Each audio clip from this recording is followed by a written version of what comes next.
You're listening to Short Inspirations from Ralph. Great Leadership Traits, Part 2. When it comes to leading people, it's incredibly important that we take care in our handling of those people.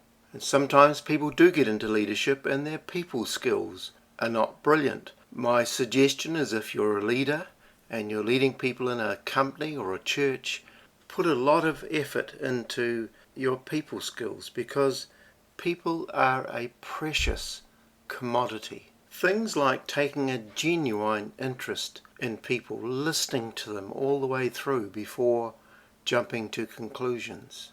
Give them great respect.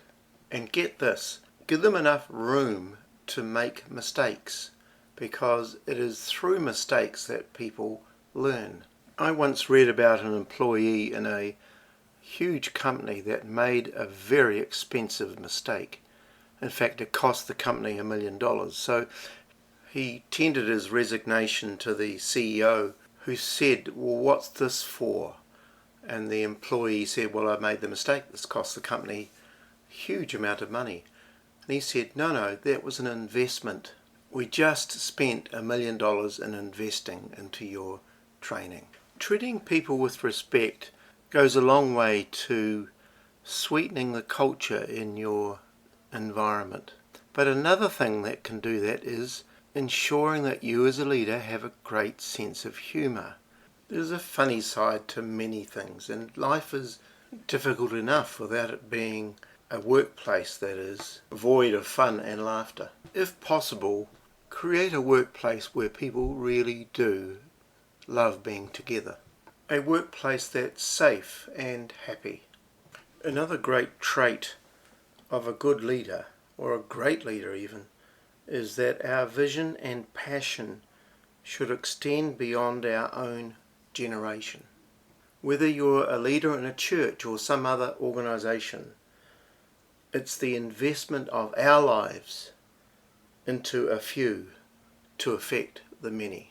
And I know that my life, in a sense, is like a product of those who have gone before me. People who have prayed, people who have invested into their children because they see their children's children and those that are afar off.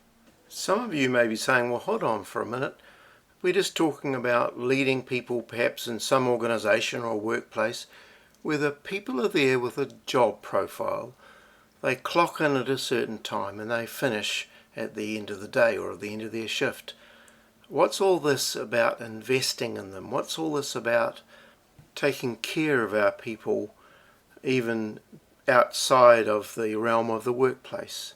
My response is this: if you love and respect the people you lead, then the productivity from them will be much, much higher than people who are there working to rule, for example, or just clocking in, clocking out, and doing the minimum as to what's required of them. And so all of our people are valuable, are to be highly valued, not just the prominent people or the multi-gifted people.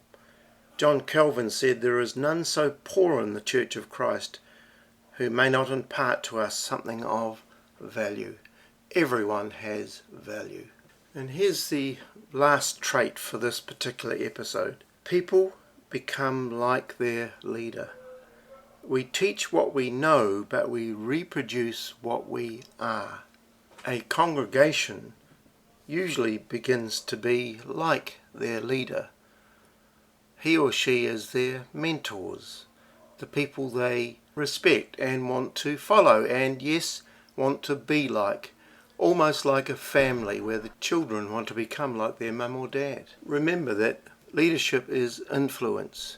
Nothing more, nothing less. You influence the people you are leading and they can become like you. Slightly scary in one way, but it's a principle. Like begets like. God bless you.